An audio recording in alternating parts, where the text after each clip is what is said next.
ಎಲ್ಲರಿಗೂ ನಮಸ್ಕಾರ. ತಮಿಳುನಾಡಿನ ರಾಮೇಶ್ವರಂನಲ್ಲಿರುವ ಡಾಕ್ಟರ್ APJ ಅಬ್ದುಲ್ ಕಲಾಂ ರವರ ಮನೆಯು ಹೌಸ್ ಆಫ್ ಕಲಾಂ ಈಗ ಜನಪ್ರಿಯ ವಸ್ತು ಸಂಗ್ರಹಾಲಯವಾಗಿದೆ. ಈ ಮನೆಯಲ್ಲಿ ಕಲಾಂ ರವರ ಬಾಲ್ಯ, ಜೀವನ, ಪ್ರಶಸ್ತಿಗಳು ಮತ್ತು ಸಾಧನೆಗಳನ್ನು ಪ್ರದರ್ಶಿಸಲಾಗಿದೆ. ಇದು ರಾಮೇಶ್ವರಂನ ಮಸೀದಿ ಬೀದಿಯಲ್ಲಿದೆ ಮತ್ತು ಪ್ರವಾಸಿಗರಿಗೆ ಅವರ ಸರಳ ಜೀವನವನ್ನು ಪರಿಚಯಿಸುವ ತಾಣವಾಗಿದೆ.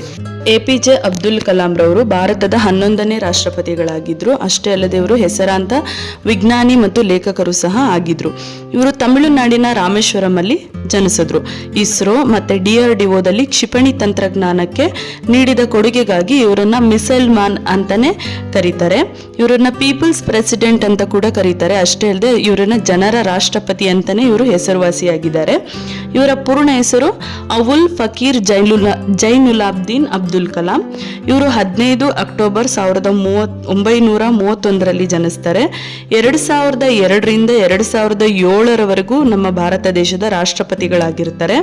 1997ರಲ್ಲಿ ಇವರಿಗೆ ಭಾರತ ರತ್ನ ಪ್ರಶಸ್ತಿ ದೊರೆಯುತ್ತೆ. 1990ರಲ್ಲಿ ಪದ್ಮವಿಭೂಷಣ ಪ್ರಶಸ್ತಿ ದೊರೆಯುತ್ತೆ. ಇವರ ಪ್ರಮುಖ ಕೃತಿಗಳು ಅಂತ ಹೇಳಿದ್ರೆ ಅಗ್ನಿಯ ರೆಕ್ಕೆಗಳು, ವಿಷನ್ 2020 ಆಗಿರುತ್ತೆ.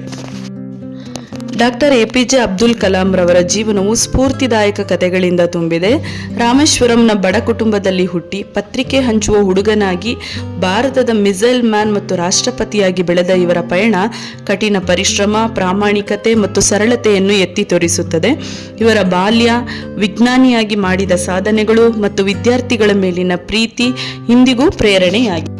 APJ ಅಬ್ದುಲ್ ಕಲಾಂ ರವರು ವಿದ್ಯಾರ್ಥಿಗಳಿಗಾಗಿ ಹಲವಾರು ಪ್ರೇರಣಾದಾಯಕ ನುಡಿಗಳನ್ನು ನೀಡಿದ್ದಾರೆ. ಅವುಗಳಲ್ಲಿ ಕೆಲವನ್ನ ನೋಡೋಣ. ಯಶಸ್ವಿಯಾಗುತ್ತೇನೆ ಎಂಬ ನಿರ್ಧಾರ ನಿಮ್ಮಲ್ಲಿ ಪ್ರಬಲವಾಗಿದ್ದರೆ ಸೋಲು ಎಂದಿಗೂ ನಿಮ್ಮನ್ನು ಹಿಮ್ಮೆಟ್ಟಿಸುವುದಿಲ್ಲ. ಒಂದು ಉತ್ತಮ ಪುಸ್ತಕ 100 ಸ್ನೇಹಿತರಿಗೆ ಸಮಾನ, ಆದರೆ ಒಬ್ಬ ಉತ್ತಮ ಸ್ನೇಹಿತ ಒಂದು ಗ್ರಂಥಾಲಯಕ್ಕೆ ಸಮಾನ. ನಿದ್ರೆಯಲ್ಲಿ ಕಾಣುವುದು ಕನಸಲ್ಲ, ನಿದ್ದೆಗೆಡುವಂತೆ ಮಾಡುವುದಿದೆಯಲ್ಲ ಅದು ನಿಜವಾದ ಕನಸು.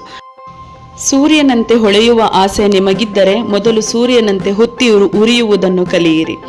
ಗೆದ್ದಾಗ ಅಹಂಪಟ್ಟವನು ಉಳಿಯಲಾರ, ಸೋತಾಗ ಕುಸಿದು ಹೋದವನು ಬೆಳೆಯಲಾರ.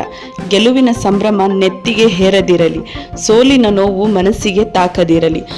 ವೈಫಲ್ಯ ಎಂಬ ರೋಗವನ್ನು ಕೊಲ್ಲಲು ಆತ್ಮವಿಶ್ವಾಸ ಮತ್ತು ಕಠಿಣ ಕೆಲಸಗಳು ಅತ್ಯುತ್ತಮ ಔಷಧಿಗಳಾಗಿವೆ.